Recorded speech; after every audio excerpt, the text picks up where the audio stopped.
So, Robert Scoble, glad to have you back on again. I should have you more, but it's been busy. We've been so involved with politics and the new Trump administration and everything else that's been Fires. fires. I don't know. I don't know. Did you see our series on fires? Uh, No. Ryan Wong and I kicked it right out of the park. I mean, a lot of the stuff that we talked about on the channel turned out to be the very same things that are now being recommended by people like Peter Diamandis and his group, Yeah. The X Prize folks, and so yeah, we did it. I was very proud of the product we put out, but that's not what we're here to talk about. We're not No. talking about We're me. here to talk about transportation as a service, right? Transportation as a service. Which In I your wrote about 5 years ago, and you wrote about 5 years ago. Yeah, so we are finally catching up to the prognostications of two futurists here today. But Yeah. I thought, you put out a post yesterday. It was the best thing I've ever seen you do, and Wow. I haven't read your book. I've done So, a lot of things. so you see, I have a limited scope, but it was Siri was launched in my house. I think that was a little more important. I had the first ride in the first Tesla. I was live streaming that, I mean, come yeah. on. I mean, those are I think, good, but what I'm talking about here is yeah. the comprehensive analysis of something very near and dear to the crowd that I'm talking to. Yeah. That is the first of the two things that are coming up in 2025 that is going to change many of their lives. Yeah. We have people right now that might only be worth two or three hundred thousand dollars that are going to be Teslainaires, by the end of 2026. I'm holding since 2018. I'm not going to sell in 2025, so I'm holding it for another decade Okay, because it's going to take a while. on paper, they'll be Teslainaires because they're Yeah. not selling. Most of them are Re- not selling either. Remember, even after Steve Jobs died, Apple did really well after he died, right? So That's right. Tesla is going to have a good future for a long Oh, time. yeah, no doubt about it. Yeah. But what you did was you took the Robotaxi situation and again, very comprehensive. Actually, the first part of your post was comprehensive, and then the questions, the people commenting, very good comments, and your Yeah. answers as well. So I just thought Yeah. the entire thing was really worth. What I've been interviewing Waymo customers because I've been doing market research, consumer research about autonomous cars for a long time. I used to be really friendly with the auto industry, going to the Consumer Electronics Show every year, Yeah. and they would tell me, "Oh, you got to get out of your bubble in Silicon Valley and go meet real customers and real people in Kansas and somewhere else, right? And understand them because they're different than San Francisco people." But I've learned that they're not. They're just behind. That's all. And so if you interview the San Francisco people, you start understanding how the world is going to work. And I've been interviewing these Waymo customers, and they're telling me things like they're never going to drive again, right? Or they don't want to own a car anymore. They just take a Waymo across town. Why do you need a car in Right, such a world, right? right. No, And we that's don't have Waymo everywhere, right? And we don't have Tesla Cybercabs everywhere. Well, we don't have Tesla Cybercabs driving us around yet. We've seen them, but that's coming probably in my neighborhood, maybe next year. Your neighborhood, maybe 2027. Well, New York City has known this idea for a very, very long time. Very Yeah, few people who live in the city. Actually, downtown Los Angeles, a lot of people who live in downtown Los Angeles haven't had cars for years. They use cabs and they use the underground transportation, the limited amount of public transportation. But you've had some interesting findings on the transition that'll happen before that transition. So I see two transitions. The first is the transition out of traditional cabs, out of Uber, et cetera, and into robo taxis, and that would be the first transition. So you've been interviewing people and you had a lunch with some friends or whatever.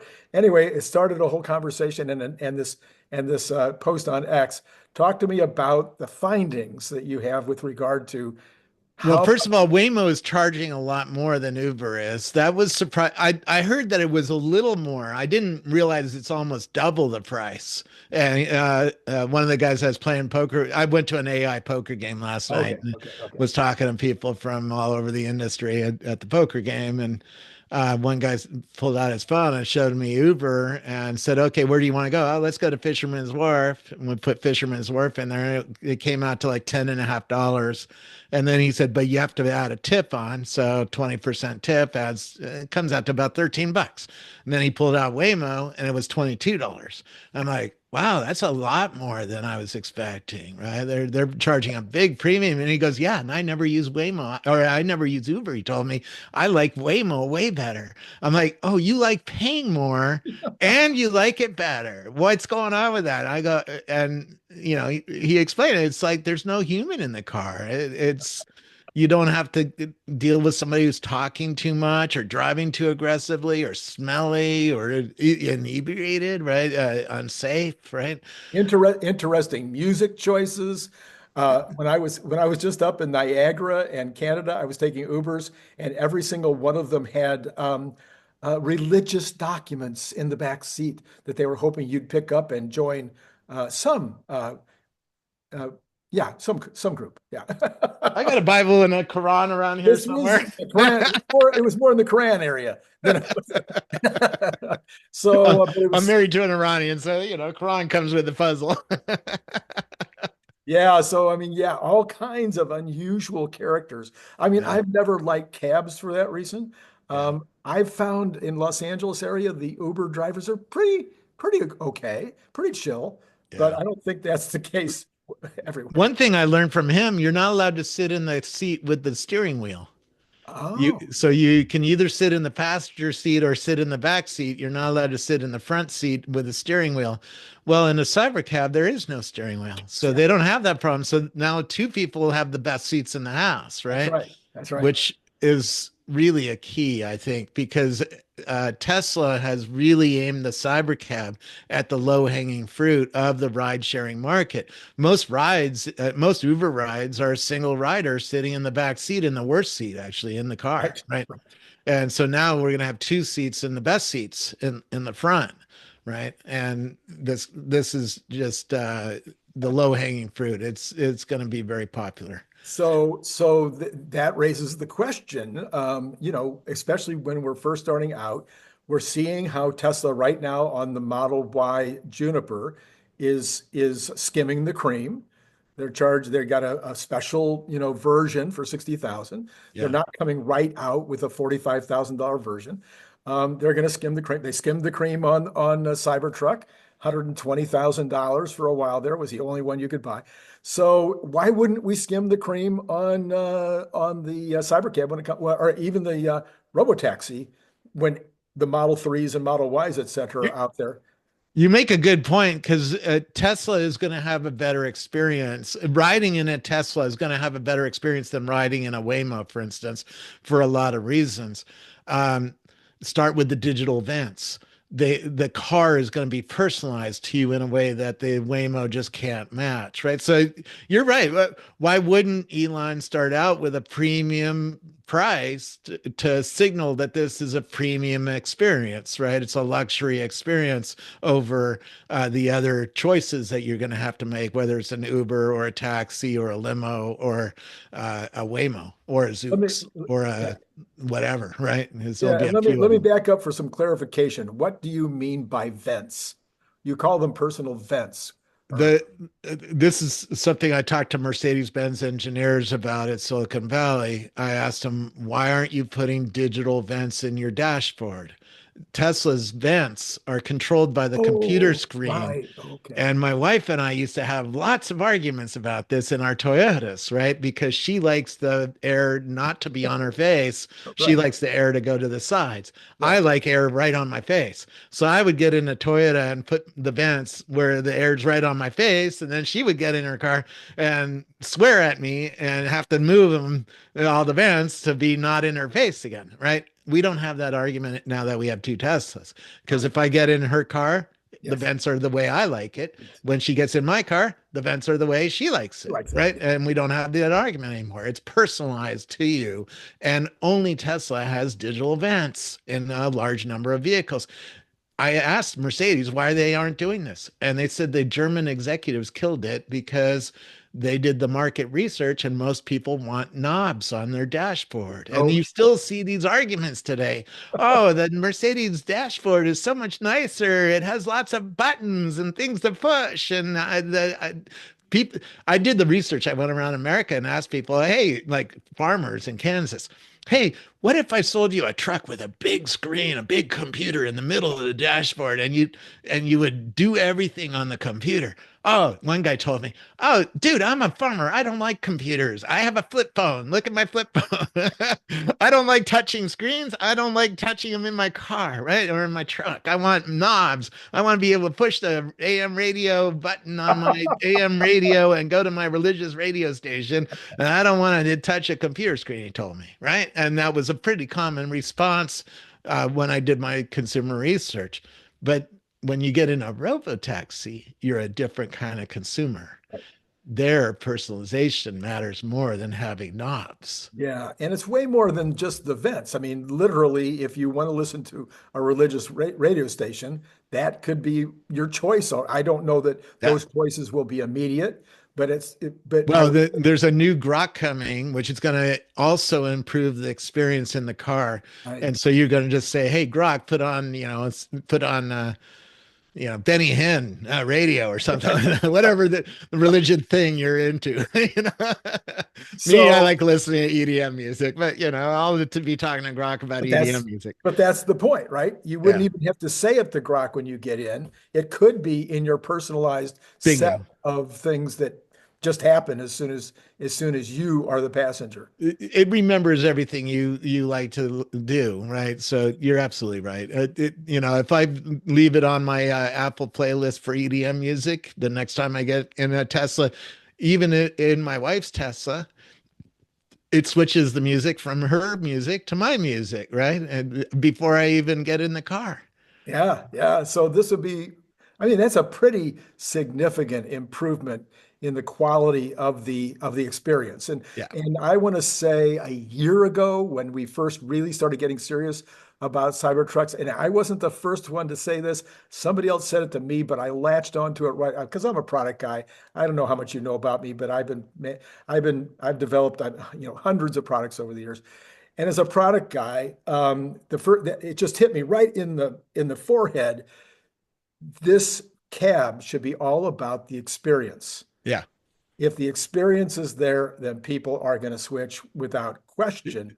And It- it- I if talked to the engineers at Tesla at the We Robot yeah, event, yeah, and I asked them, why didn't you put a glass roof in? In fact, the new Model Y has a new glass roof yeah, with a silver coating on it that right, rejects more UV light, yeah, right? So they're spending a lot of time in keeps it glass from roofs. getting hot, keeps it from being as hot. Yes, And they said the reason they chose this metal roof over your head is it's quieter in the cab, and it's cheaper to right, manufacture, right. and it's more reliable. So if somebody gets on top of the car, you know, which happens with robo taxis, drunk people get on top of cars and start stomping up and down on them, right?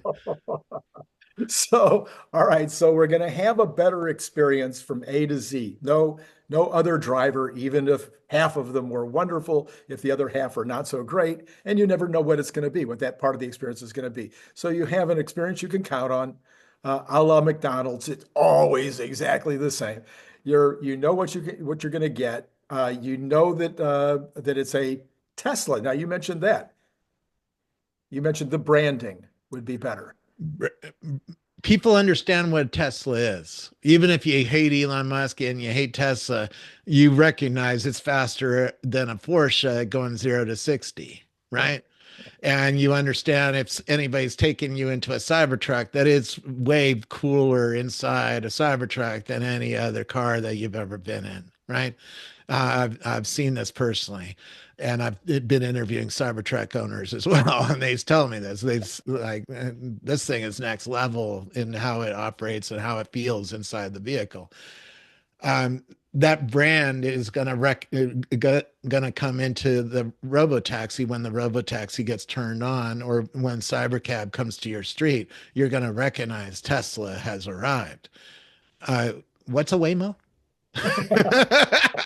Most people in America haven't heard of a Waymo yet. They haven't seen a Waymo. They don't have a brand recognition of the Waymo. They don't have warm feeling toward it like they do with a Tesla, or hatred. If Yeah, I was going to say, you, because I don't know what you're finding in San Francisco. I know in West LA, where we have Waymo, a lot of the people who are not taking Waymos but are behind them are a little frustrated with Waymos because of erratic driving behavior, especially left turn, apparently left turns in particular. Yeah, they're a little slow. They're also very dystopian looking because of the choices of sensors that they Yes. made, Yeah. right? And Elon has been adamant cameras are all we need to drive a car. Waymo has a LiDAR on top, a big LiDAR. Even on the Zeekr vehicle that they're making, it still has a LiDAR, and it has LiDARs on the corners. Well, you know about aerodynamics and noise, right? The Tesla is going to be quieter inside because is much more aerodynamic than a Waymo that has to pass air over this big thing that's sticking out of the roof and things on the corners of the car, right? Even without considering the cost of all that, it's just not going to be as quiet and not going to be as efficient. And it's the efficiency cost per mile that's really going to matter, particularly if you own a cybercab and you put it into the network. You want it to be making as much money as possible every minute of every day. The other thing, Uber was invented right in front of me in a pair of snowstorms. So I got a chance to interview Travis Kalanick, who was one of the two guys who started it at Stanford Business School. And he talked a lot about network optimization. And that's something that Tesla is already starting to run away with the game on. They can get a car from you to somewhere else faster than anybody else because they have more information about the city, because they have a better fleet and a better algorithm to move cars around. You're already seeing that happening. And when Cybercab comes, that's going to be another level of being able to get a car to you quickly when you order one, right? That's what matters. Yeah. Yeah. There's two things that really matter. In fact, Waymo did the market research. I found out about their own market research last night. Price per mile Right. matters because you compare, Right. right? We did it last night. We compared Uber versus Waymo. We knew the price on Waymo is higher. And then how long do you have to wait for a car to come and pick you up? Travis, when I interviewed him at Stanford Business School, said it's his goal to have one Uber near you so that you get picked up in 1 minute or so, Oh, right? Having three cars near you means that a driver is sitting around not used. right. Well, if you own a cybercab and your cybercab's not being used, you're not making money. You're not very happy with Elon. Hey, Elon, you're not making me much money, right? So you want to have a network where there's only one car nearby a rider when a rider pulls up their phone and says, I need a ride. Mhm. Zero cars means that some car has to drive to you, and now it takes 10, 15 minutes to get to you.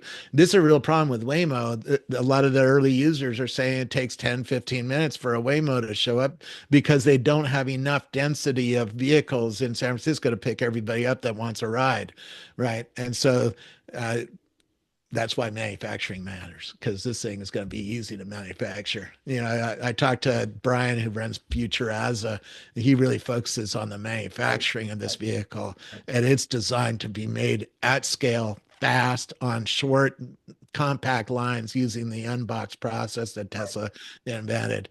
Very different than how Ford makes vehicles, for Right. instance, Yes. Yes. which they make So, great vehicles and they make a lot of them, but like a Ford F-150 is made on a very long snaking line in a huge building, and they make one every 60 seconds. This is going to be made on a very short line with a few number of parts. In fact, he says the body only has 80 parts. My Model 3 has 70 parts just in the back end, right? So uh, Tesla has, by changing the manufacturing, reduced the number of parts in a vehicle to really small number, and that car is going to be made by robots. Very right. few humans are going to touch this car before it gets on the road.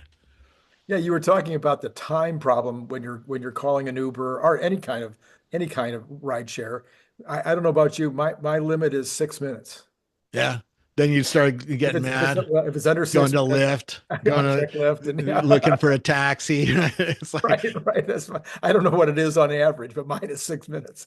I mean, that's why Uber exists, because I I remember the old days in San Francisco. The old days of taxi, you had to actually call a dispatcher, Yeah. right? So you called a phone number Right. to get a taxi to come and pick you up. Mhm. And it used to take like 20 minutes.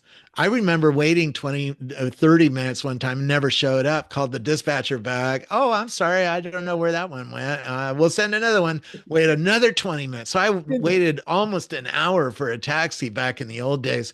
And Uber, you could see the car on the phone, so you could see it was coming for you, Yeah. right? And Yeah. and that was a revolution. Revolution. Yeah. Yeah, So, and women in I was blessed with being able to travel the world. I visited 80 countries and did a lot of this market research. I visited housewives in a slum in South Africa, and huh. they told me how deeply Uber changed their lives because the taxis wouldn't come in the slum to Oh, take them to work. So yeah. now they could get a ride in the slum and go to work and make some money and really improve their families' lives, right? Oh, wow, that's cool. Yeah, and Cybercab's not going to care about where it goes. Yeah, right. No, not going to care one whit. Although you're saying they're going to charge a little more upfront, you know, Well, so then, okay, so that's the because they first. don't have to, by the way, They don't right? have to, The- but A but that's Uber costs $2 an hour for the car, plus 18 for the human to drive the car. That's $20 in cost every hour. right. A Cybercab is only going to cost $2 an hour, Hour, yeah, yeah. right? At the most. It'll be cheaper than an Uber to run, Yeah, right? oh, Because absolutely. it has fewer parts. And electric vehicles are cheaper on maintenance, all of that, Right. um, than a gas car. But yeah, the economics are there to be a highly profitable vehicle. Certainly, if you're right that they're going to go after the luxury segment first and satisfy that and charge a little bit higher price than an Uber, they're going to make a lot of money with this Well, thing. there's another advantage to charging more in the beginning too, because initially it's going to be 100%, well, pretty much 100% uh, folks like you and me that own a Tesla and we want to put our car out and make some money. Yeah. So why wouldn't I want to maximize that experience in the early days for those owners so that they're telling their neighbors what a great deal it is, Yeah. which is just make more opportunities for people to say, I want to get in that business. Well, certainly And- a Cybertruck. I mean, on Friday evening, right? You and your lover are going to go to, a city center and watch a play or go to a nightclub or go to dinner or something like that, right? Date night. yeah. Are you going to get a cyber cab? Let's say a cyber cab is going to be $60 an hour, right? Or are you going to get a cyber truck for Yeah, right. 100 an hour? Right? Well, I'd probably get a cyber truck because I want to impress my lover, right? Well, we've had those choices with the black limos, Yeah, and forever we've always been able to, call up a dispatcher and get a limo, to come. So people have been making that choice for a long, long time, when it mattered to them. And I yeah, understand that they're talking about eventually we could even on Cybercab, you could even have these, joint, like two people in a car, you pick up two different people. What do they call it? A shared ride. yeah. Get your It- costs lower. In Europe, there was a service called BlaBlaCar that did that. I rented a back seat in an Audi going 4 hours across Germany for Okay. $18, right? Because you're only renting one seat and you're sharing the cost of the Yeah. car with three other people. And it Yeah. was a lot of fun, actually. I thought that was service was really cool, right? So now, hey, three, four people rent a cyber truck to go to Lake Tahoe together and go skiing or something like that. That's a new business model there. You mentioned though there's a real differentiator between Tesla and Waymo because Waymo is never going to sell you a car to put in your own garage, right? Right. I have two of them in my car in my driveway, right? And some people have six. Right? Some people have a lot of money. I can buy a lot of Cybertrucks and stuff. Right? But I'm in a couple hours, I'm going to go to my friend's house and pick him up because he doesn't have a car. And I'm Oh, going to bring him back here to spend the evening here watching movies because I have a better TV than he has. Right. So that's a 20-minute drive to pick him up and a 20-minute drive back. That's 40 minutes. Plus, I have to do it twice. So yeah. that's 80 minutes that I'm going to be spending driving back and forth.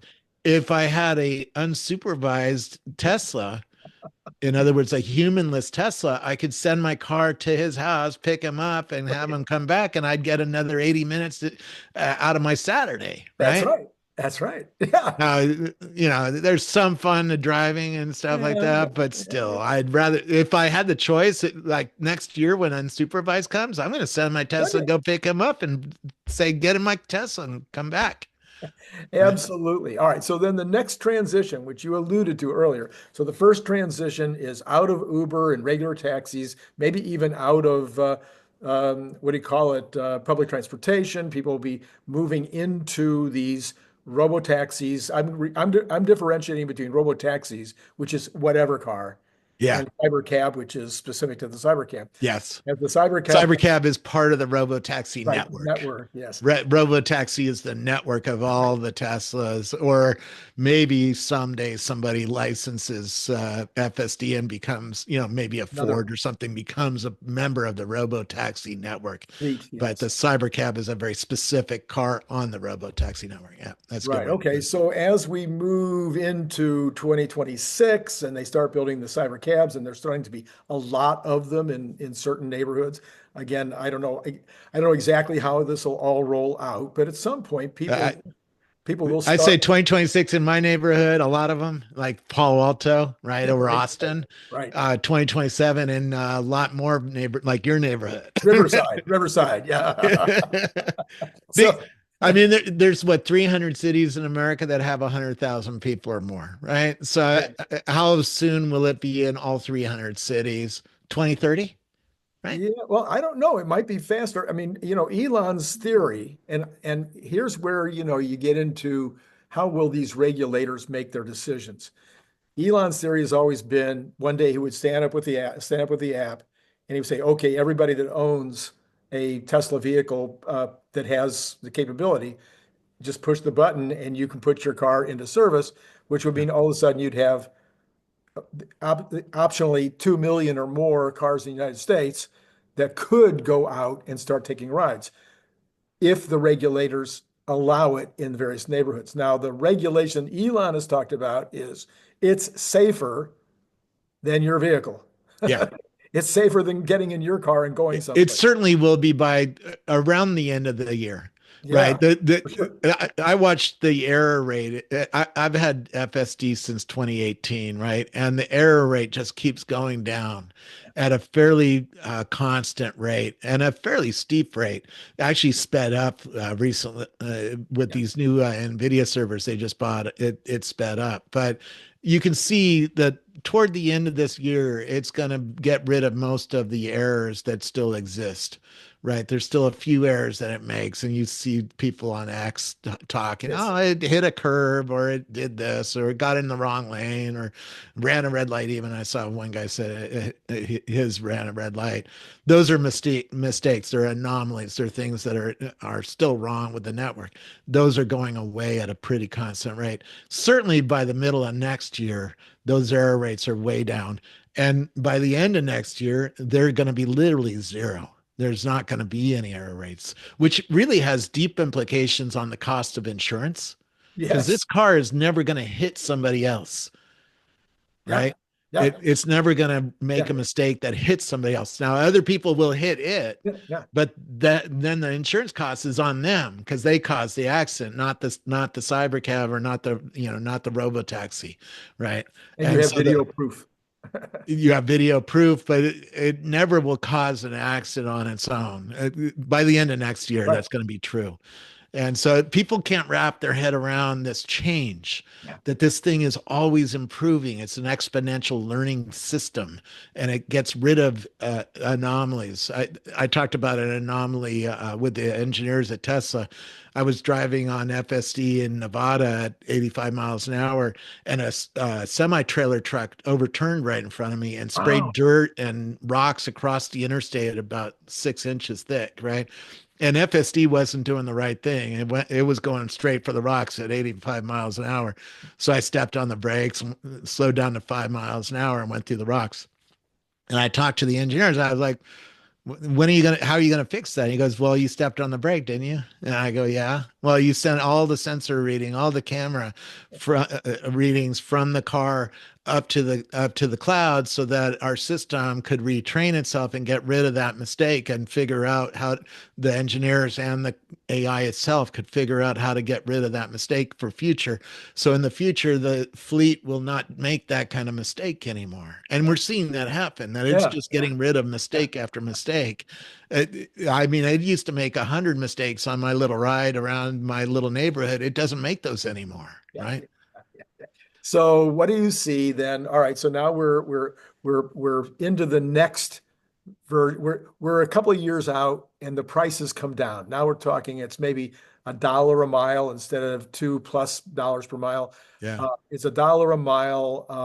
All of a sudden it's a little more expensive than owning, but you're eliminating all the hassles that come with ownership. And you're also freeing up your garage to put, I'm sure, the amazing television that you have in your garage and create a new, man cave. So, how do you see that transition taking place? You've lived in San Francisco, which is more Yeah. car free than Los Angeles. What do you think happens? Um, well, around the same time, Optimus also arrives, right? We Right. haven't really thought through that. I mean, let's say it's 2030, right? Okay. Yeah. And in these 300 cities that have 100,000 people, Tesla's on all of them, right? Like you said, it already will be on all of them because there's a Tesla in town. I mean, even when I just went through South Carolina, right, a so-called South State, uh, right, I saw Cybertrucks, I saw Teslas everywhere, right? So they're going to have a lot of vehicles to pick people up and take people to places. In 2030, they're going to have a lot more. When Optimus arrives, it brings everything as a service. Let me explain what I mean by that.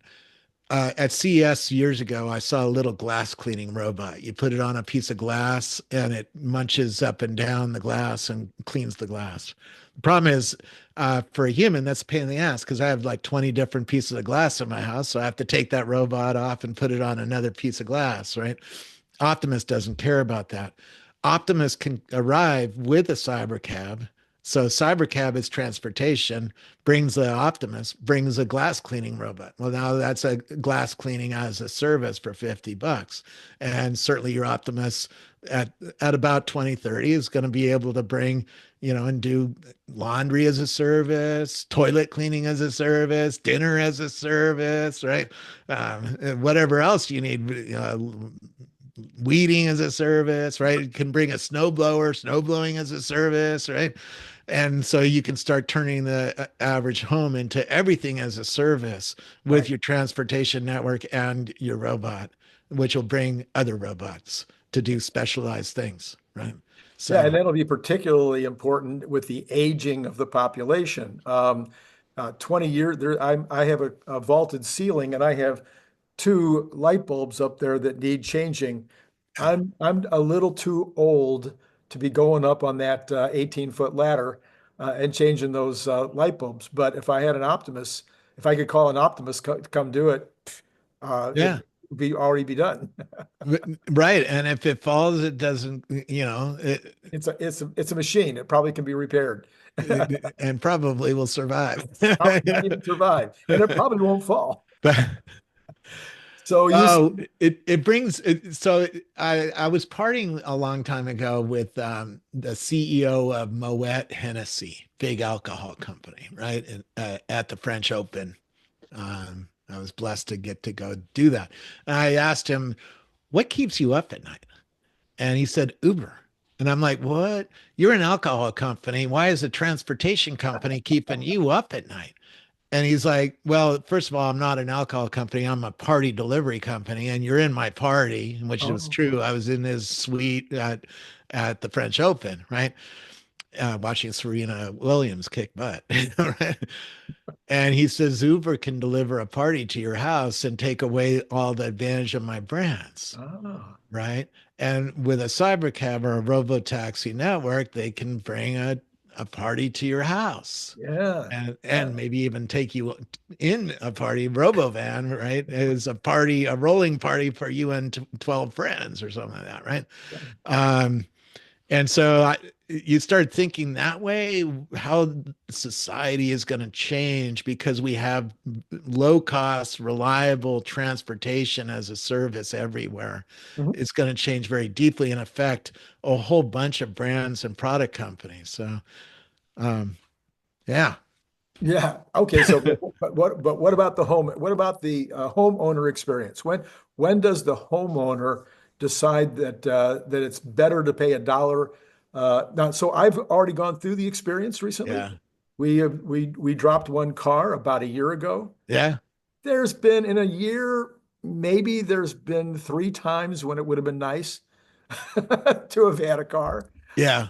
But other than But that, when you can order an Uber in that time, right? exactly, If exactly. you're at home, you don't have a car and you need to go to the store, order an Uber. It costs 20, 12 bucks, If 13 it costs, bucks. yeah, right. And Right. it's way less than the $110 I saved in just insurance Bingo. per Right. month. And so you're changing your behavior already. And this is what the Waymo customers are telling me that because Waymo is running in their neighborhood, they don't want to own a car. They don't want to take anything else. They're willing to pay more for a Waymo than an Uber Yeah, yeah, because it's a better experience. It's more private. You can have a meeting, right, where you're talking about something secret. right. If you're an executive at Apple Computer or something like that, you don't want to do a meeting in an Uber with a human listening to you, right? Right. And Waymo does, supposedly not listening. So Right. it Suppose.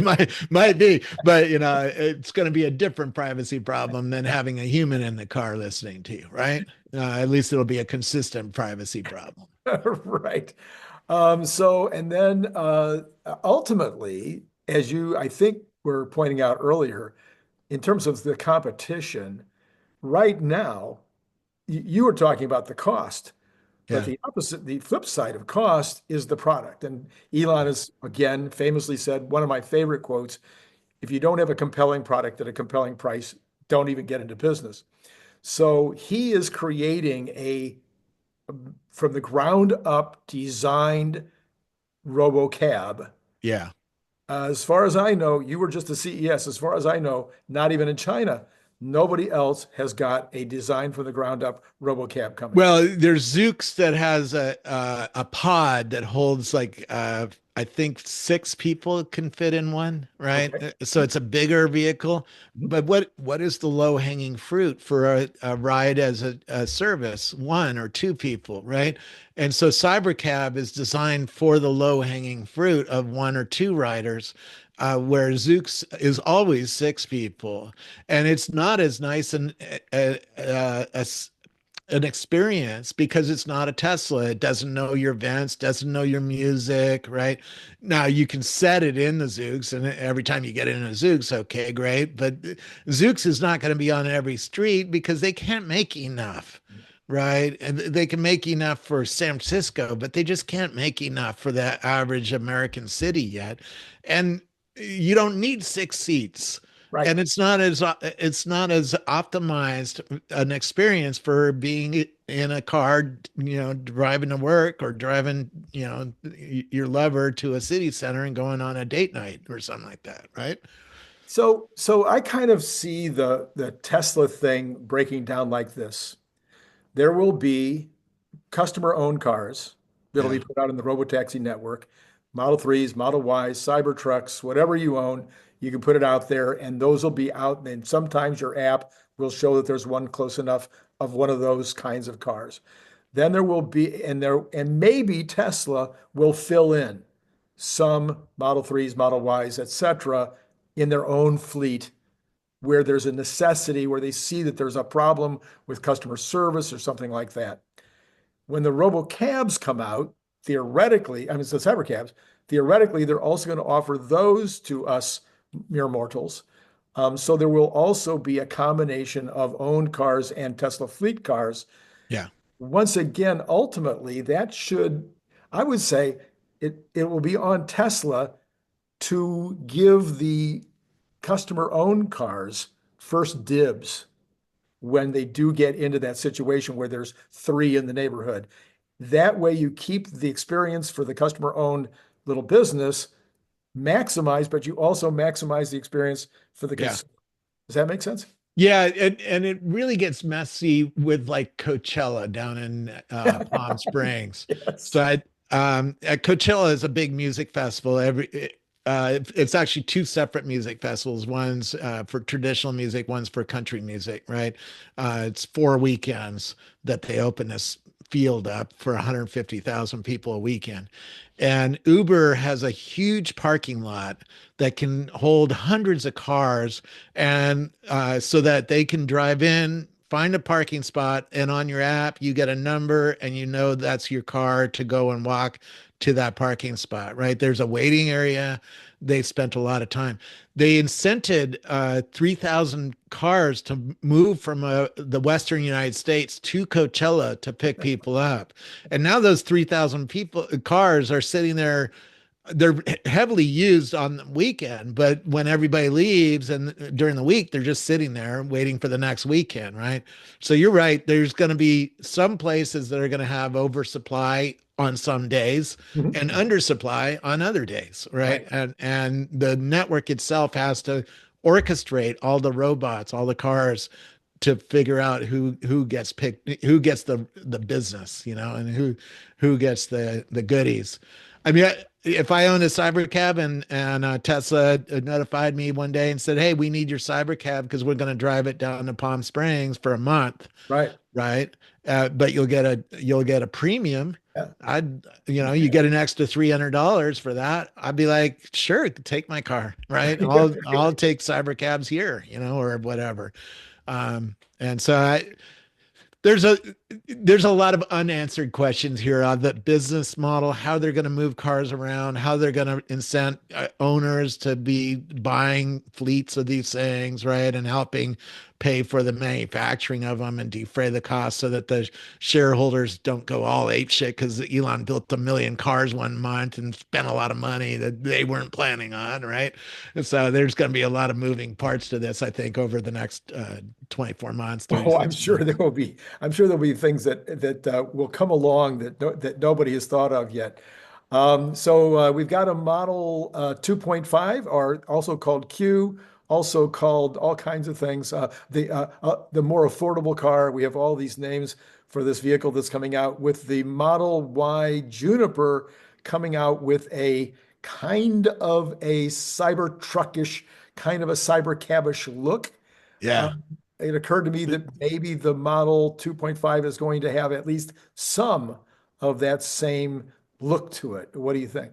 I think the design of using the light bar in the front and more square edges is starting to build a brand around Tesla's vehicles, right? I'm looking at the Cybercab and it looks, it has a square back, right? So it sort of matches the Model X and the Cybertruck of the square back.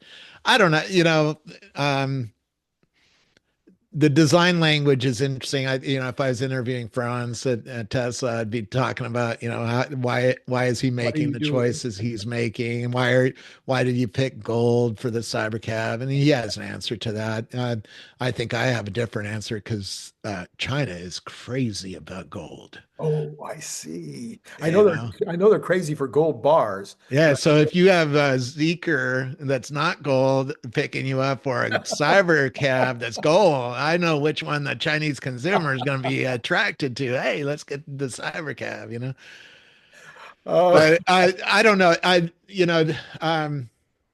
The light bar makes a lot of sense because it works better for the cameras, right? It's a diffuse lighting source on the yes, Cybertruck and the yeah, Cybercab. So I would expect them to continue using the light bar in their future vehicles because that's better for doing FSD driving. It gives you I have a brand new Model Y with matrix headlights, uh-huh, and the headlights are really good for humans because it throws light a far distance. right, And when you turn on highlights, it really lights up the road. It's right. really bright, Mhm. but it has hot spots, right? There's spots on the road that are brighter than other spots, and the light bar is more diffused, so it gives a more even light for Mm, the cameras, which is mm, better for FSD. Plus, right. it looks cool, Yeah, right? yeah, It yeah, looks right. more modern. But I think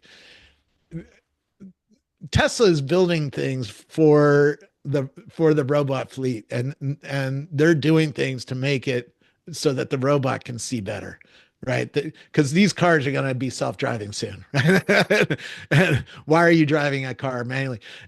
Back to the cheap car, you know, it's hard to consider a car without a steering wheel right now, right? It Yeah, even for me, even though I'm starting to see more and more drives where I don't touch the steering wheel at all. It's still a little bit hard to get into that mode of wait a second. In 2 years, I'm going to be sleeping in a car while it's driving.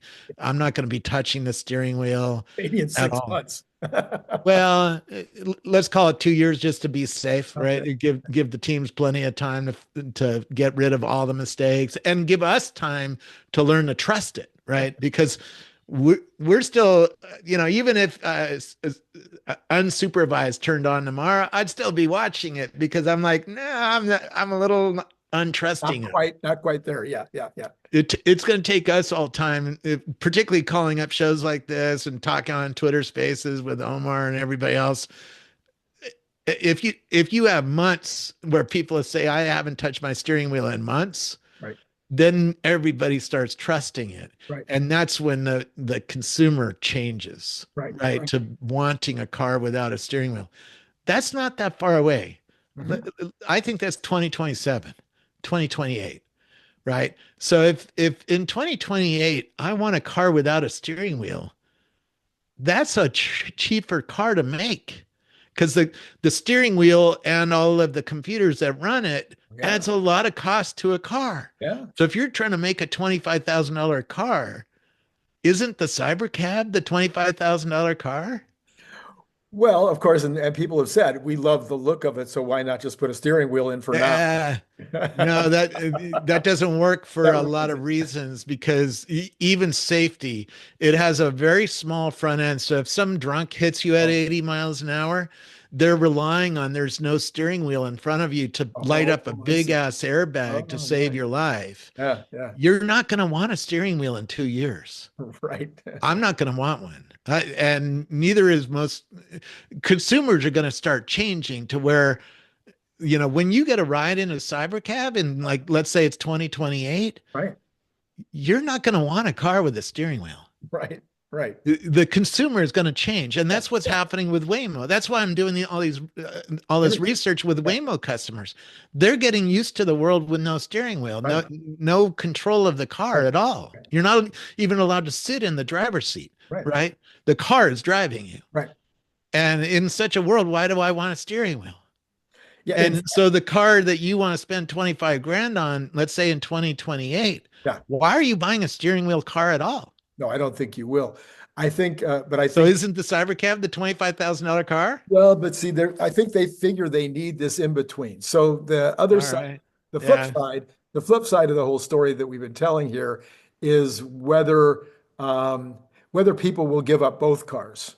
So they might give up one car, but a lot of people are going to say, I've got my fishing gear in there, or I've got my work stuff that I use every single day to go out and Yeah. do my plumbing or whatever. I need the housewife with three kids is like, I don't want to be hauling baby seats in and out of an No, Uber. and Cybercab, a two-seater isn't appropriate for a family, right? Yeah, yeah, You yeah. need 4 seats minimum, Yeah, and but some even if you people could need get 6. that, you don't want to be hauling stuff in and out of it. And so I think that there's going to be that transition. That's kind of what I'm talking about. The transition will be super interesting because we'll be transitioning out of ICE and transitioning out of driving at all, and then transitioning out of owning. I mean, all three of those are going to be taking place over the next 10 years. It's just crazy. Yeah. The Model Y is really the kingpin of the whole family. Yeah. It's the number one selling vehicle for a reason. It's really comfortable for a family.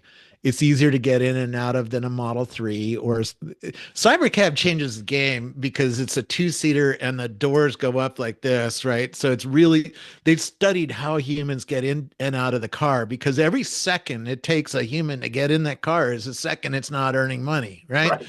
And they're so laser focused on figuring out how to make this car work as much as possible. Um, if you're looking for a cheap family mobile like a Toyota Corolla kind of competitor, Mhm. right? Something that's around 25, $30,000, 35, 25 to 35, depending Right. on Right. how many options you get. Um, it needs a different vehicle. You could start with the Model 3 and start thinking about like battery, like cut down the battery a little bit because normal everyday people only drive 40 miles a day, Right. right? So why do you have a 300-mile battery in a Right. in a cheap car? Put a half slab, right? Which would increase the range because the weight of the Right. car is Right. all Right. largely in the battery. It's 1,200 pounds of batteries underneath your butt, right? So if you cut the battery down and you start thinking like we're going to make a lightweight Model 3, Yeah. right? Which is what a $25,000, $35,000 car would be, Mhm. then you can start changing the game there and make a commuter car that could go 100 miles round trip, no problem, right? And satisfy most of the demand because most people only drive 40 miles a day, right? Even my wife, she drives an hour each way, Mhm. right, to Palo Alto. It's only 25 miles each way, Yeah. Right. Yeah. but it's stop and go on the freeway, right? So you're stuck in stop and go traffic for an hour. Well, having a small Model 3 with a half slab of battery would be that, cheaper car, right? And then you put on the modern experience, the light bar Yeah. and make it look cool, right? Have Franz put his pixie dust on it, right? All right. I'm gonna take a huge segue. Yeah. Ask you an out of the blue question. I have no idea what your politics are like. Uh, Maybe you hate politics. confused. Confused. And I have no idea whether you even care about politics, but you are in I touch. do. I have pictures of Ronald Reagan. There you go. All right. All I've right. been around. All right. So I actually have pictures of the last presidential candidate's sex scandal going down in a private jet. I hung out with John Edwards as he was announcing he was running oh, for president in you know, 10 years ago. And I have the only pictures of him and his mistress in a private jet, and they got on CNN and everywhere. So I've been in the middle of a presidential candidate sex scandal. So, there you go. All right. So, but what I do know about you is that you're in touch with a lot of people in the tech world. You have a lot Yeah, of friends, a lot of associates, a lot of people you know in the tech world. Well, I was just watching the All In podcast today. I don't know if you've seen it yet. I haven't. But there was a comment that was made on X right after the All In podcast came out. It was talking about how this was a conservative individual, and they said, and I can't remember her name. Anyway, she was saying, I used to think it was kind of fun 2 years ago to watch the All In podcast because David was the only conservative, and Yeah. all the other ones were always giving him such a hard time about his conservative viewpoints. And now they've all flipped. Yeah. I'm wondering what you're hearing at the more grassroots level up in that neighborhood. Is the tech community going through that flip Yeah, there's a lot of discussions about politics. There's still my family is all still very very liberal, right? People. I've flipped. So I'm starting to cause all these arguments at Thanksgiving dinner now, right? Same thing as all in. And they're starting to soften up because they're seeing this state is fucked up, right? How many businesses have left San Francisco? How and you go down to San Francisco, none of my family and friends feels safe down going to San Francisco, and that's a Democratic run city, Democratic run county, Democratic run state, right? So there's no Trumpism or conservatives involved in San Francisco. The liberals have rot in their own house, and that's getting paid attention to. The fires down in LA are causing another shift in politics, right? I think that's red pilling people. They're starting to realize this party, the Democratic Party, is just not serving the state very well. And so it'll be interesting to see if this does true in the polls. I saw in the last poll that there was signs of this happening. Right. Right, we started voting for law and order things we didn't before. Right, and by the way, California hasn't always been blue. Oh, I Uh, know. Oh, I we know. voted for Reagan and we voted for Bush Senior, right? So we can go blue, we can go red again, and I think there's a good chance that it does. Plus, the Democratic Party just doesn't have the moral high ground right now because of San Francisco. When they clean up San Francisco, maybe they can get some moral high ground. But I can't tell any of my conservative friends to vote for liberals because of San Francisco. Right. Right. So they don't have moral high ground. So clean up your own house first. Get businesses to come back to San Francisco or stay in San Francisco because they're still leaving.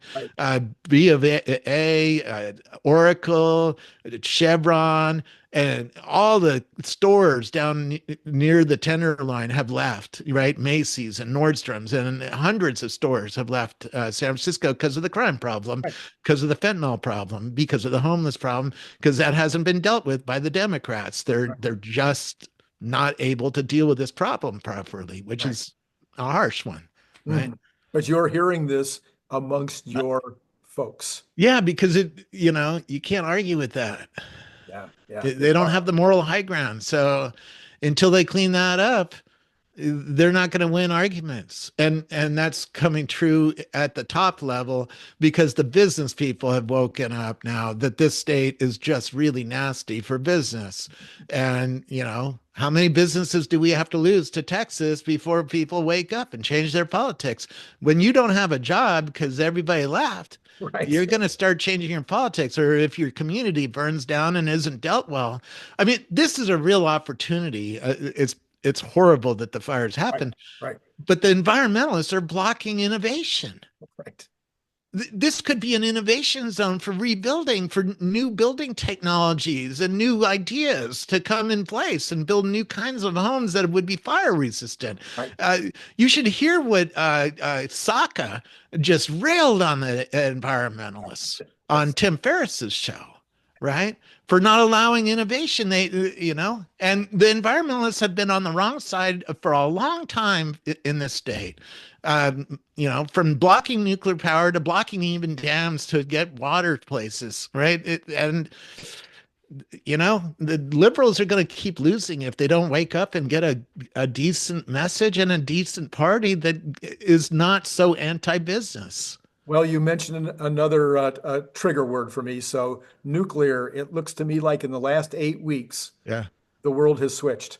Yeah. Like Well, no nukes, there's no new nukes, no nukes. technology coming too. At CES, they had a nuclear generator that could fit in a room the size of this little studio Right. for $800 million and could power a data center, right? And so there's new technologies coming to bear that changes the equation. It's not a big building Yeah. that looks ugly and is a dome, and that has real consequences if it melts down. Right. So new technologies coming that'll bring us in, but we're at war with China, right? And what's the war? AI. What is AI? Data centers. Where does the data center get its power? You going to keep sending money to the Saudis for oil? Yeah, no, it's going to be, I think we're seeing a major shift Right. in the feelings about nuclear. And I guess somebody said it the other day that if we had gone ahead and done what was recommended, I think it was Nixon that said that he wanted to build 1,000 nukes. Right now, energy would almost be free. You go to China, they put their nuclear plant right in the middle of the city. Right. Well, Right. those Chinese, they'll do anything. Yeah, because the government says sit down and shut up, and we're going to build a nuclear plant, and they haven't melted down in China. Now, other places have had problems, right? Apparently, they just can't anymore. We've had a couple of shows. We have Brian Yeah. Wong. If you don't follow Brian Wong, he's a brilliant scientist. He's got the largest science blog in the world called Next Big Future, and he's on my show at least these days 2 or 3 times a week. And Brian is an expert on this nuke area. they can't melt down. These Yeah. pebble reactors, they can't melt down. Yeah. The balls, We, they can't melt down. So everything in society is going to be run on electricity soon. If you're not paying attention to China, China is electrifying right, their trains, their everything, right? And they're electrifying their cars at a far higher rate than we are, right, right? They have electric buses, electric everything. yeah, They have powered that with moving to nuclear. They had a huge problem. I mean, when I first went to China, I couldn't see the sky; it was brown, right? They had a huge pollution problem. They were burning coal because that was cheap. And now you see a blue sky over Shanghai for the first nice, time, right? yeah, Because they've electrified a lot of yeah, things and then gotten rid of two-stroke cheap-ass engines and gotten rid of coal plants, right? By saying, hey, let's put a nuclear plant right in the middle of the city, you know? right, okay. Well, Robert, as it was the first time, it shall be the second time. I appreciate you having come on. I think we've already maybe scheduled another meeting next week to talk about Optimus because Yeah. you were at CES and you saw a lot of humanoid robots over at CES, and I think you've been said you've been taking kind of a deep dive into the humanoid space. So we'll look forward And to then with Optimus, we could talk about brain computer interfaces too, right? brain computer interfaces. Yeah, Neuralink. Neuralink. Every time I tell Elon you should do a pair of glasses and compete with Apple, he's like Neuralink. Neuralink's it. Yeah, we don't need the glasses. You use your eyeballs. All right. That. I mean, there's a lot coming with both camps, and they fit together, right? In a lot of ways, glasses and robots fit together. You're seeing the teleoperation Right. of the humanoid robot being done from an Apple Vision Pro. Stuff Yeah. like this, right? Yeah. Yeah. Yeah. It's spatial computing is a fun world to be in right now. Yeah. Absolutely. All right. I want to thank you again for coming on. And to all of you out there, it's been great talking to you.